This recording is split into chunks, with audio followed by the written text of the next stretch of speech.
Stop trying to make your business look like a luxury brand. Unless you are a luxury brand, you are repelling the customers who would actually want to work with you. I know you think that you're doing the right thing because everybody said to look premium and charge high ticket, but you can charge high ticket without being a luxury brand. This disconnect in your tone and the way that your audience is perceiving you is probably costing you a lot of money. In this video, I'm going to unpack 2 mistakes that are creating massive psychological disconnects in your audience's brain, and I'm going to go deep on them today so that you don't make these mistakes again. So the first thing is, like I mentioned, trying to look like a luxury brand when you're not a luxury brand. I get it. You want to make a lot of money. You were probably told by a business coach or a marketing coach or a guru of some sort that you needed to raise your prices and charge your worth, which again, you can still charge high ticket without being a luxury brand. And it's really tempting to go that direction when you're seeing a lot of people with these sleek, minimalist type of brands because you think that that's what success looks like. You see other people doing well with that type of marketing and you assume that that's what you need to do as well. And then the second big mistake, which ties right into the first one, is defaulting to the ruler archetype. There are 12 brand archetypes, and basically what these are patterns and psychological shortcuts that help the brain understand who your brand is and what you represent, what your values are. So for example, Nike, they're a very prominent example of a hero brand. And so when you think about Nike, when you think about their marketing and their messaging and who it is that they're wanting to attract, that makes a lot of sense for them. And so where I say a lot of people try to lean into this ruler archetype, that's what we think of when we think of luxury, thinking Patek, Amon Resorts. Those are the businesses that do ruler really well because it's exclusivity, structure, status. Those are the things that are synonymous with a ruler archetype. And so it is very common to see that very sleek, minimalist, expensive looking branding in these ruler type brands. But you don't necessarily have to have that black, white, and beige minimalist marketing to charge high ticket and make a ton of money, because that might not necessarily be who you are wanting to attract. Your brand archetype does not dictate how much you can charge. It simply dictates the tone of voice of your brand and the character that you want your audience to connect with. If we think about your brand as having a life of its own, because the ruler archetype is only effective if it matches who you are, your brand's mission, vision, and values, and who your audience is that you're wanting to attract. Otherwise, that disconnect is costing you money every day. So I want to unpack the 3 ways that this is really destroying your business because it's a big issue. So number 1, you are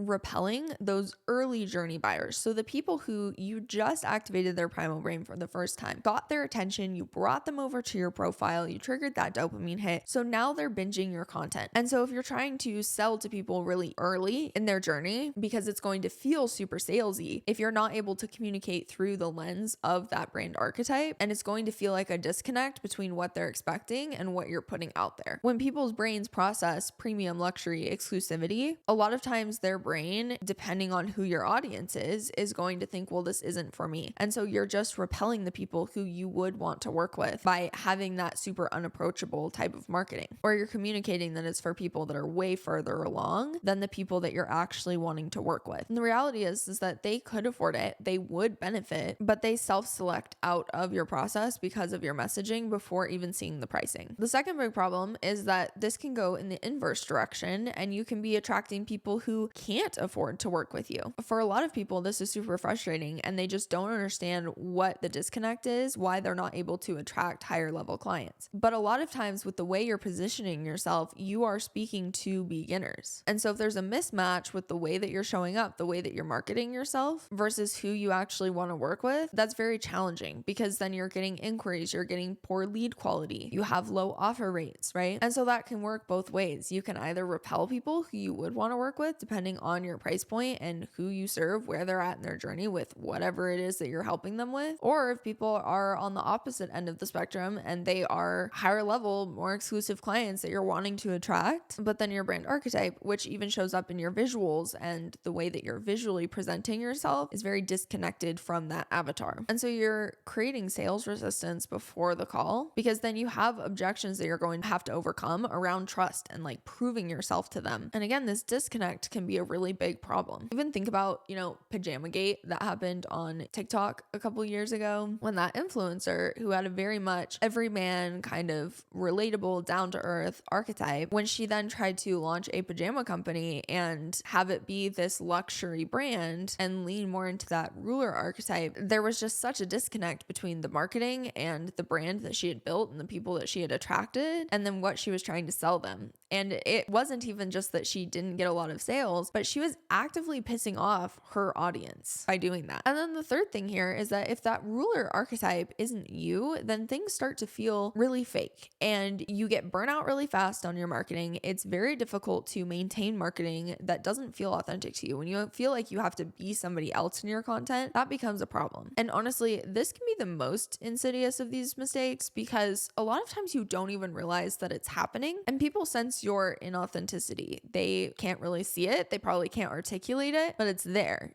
It breaks trust because their brain is clocking your mannerisms, your body language, the way that you're communicating. And it's not quite trusting what you're saying because you are on some level not being honest. And so when that pattern doesn't match, then the brain can't recognize you. It doesn't understand how to categorize you and it doesn't trust what it can't understand. And everybody tends to fall into these traps because they're copying the last coach that they had and just replicating their branding, their vision, their messaging, their values, the way that they visually position themselves, their offer suite, their pricing, everything about them. And a lot of times it's through no fault of your own. It's not that you were trying to do that. It's just that subconsciously you were modeling what was being shown to you. And that coach, because they weren't able to give you concrete principles and data and an understanding psychologically of why your content was working or not working or how to shift it accordingly to be unique to you, because they didn't understand those fundamental principles, they only knew that what they were doing was working. So they tried to just replicate that success best as they could in you, but they don't necessarily understand why